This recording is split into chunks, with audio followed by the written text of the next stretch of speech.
welcome everyone back to another episode of Custom Class. So, as you may already know, if you're new to this series, then this is a series of Battlefield 3 videos where I choose a setup suggested by someone in the comments below. Weapon, attachments, all that good stuff is optional, of course. You can just suggest the weapon and leave the attachments up to me if you really want to leave that kind of decision up to someone like me. But I made this series in purpose of hopefully trying to make Battlefield 3 a bit more interesting, as we've got a long wait until the Battlefield 4 beta, or at least the Battlefield 4 launch. So trying to find new ways of keeping Battlefield 3 alive, and this is one of them within making reviews. So today we are looking at the MTAR. This is a DLC engineer weapon, or carbine, whatever you want to call it. It is an excellent weapon, so if you haven't unlocked it, that I presume most people already have, but if you haven't, I recommend you do so, as this is definitely worth the ordeal of going through the assignment. So obviously, as I said, it is an engineer weapon, and probably for the best, because in most games that I've played first-person shooters, it has been an assault rifle, so it's quite a different contrast for it being much shorter. But either way, nonetheless, I'm rambling, and it is excellent. It does have very similar characteristics as the FAMAS. Hopefully you can probably see these similarities appear with if you've watched the review that I did on the FAMAS. If you haven't, please do check it out.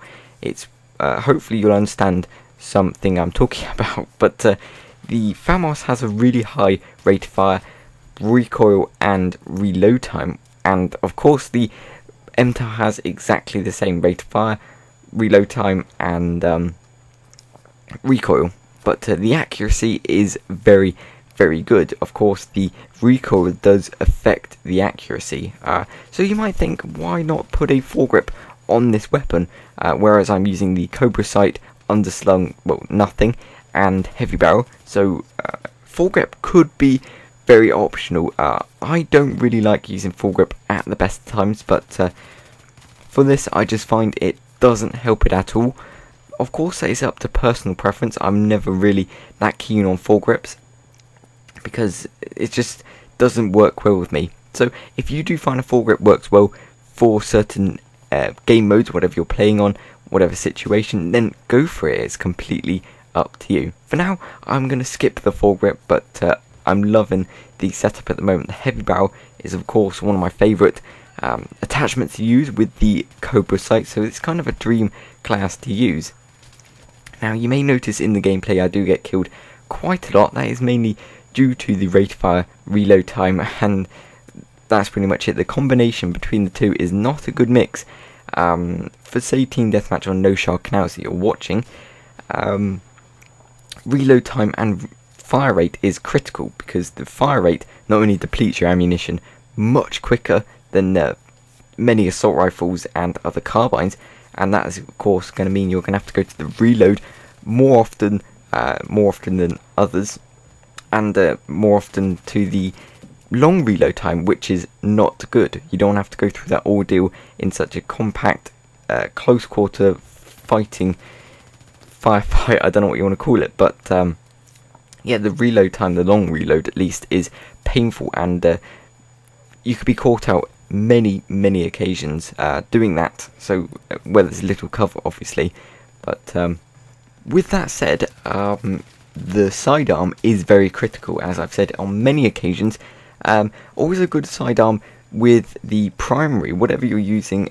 You've got to find a sidearm that does accompany the primary and help it out in these certain occasions. So I can't remember exactly what I've gone for on this setup, but I do like to use the 93R, the M1911, or the Rex on certain occasions, depending on what I feel like. The Rex is a very good weapon on assault rifles and carbines. It's pretty much good on any class, besides recon. I don't really like it on recon. The Magnum or a silenced pistol is always good for that class, but the Rex I do find works very well, because the MTAR kills people at an astonishing rate. You've got two people in front of you, for example, and you they're moving about, jumping all over the place as you do in Battlefield 3. That gets frankly quite annoying, but that's a different topic. They're jumping around all over the place. You kill one person with all your ammunition and you're going to have to switch.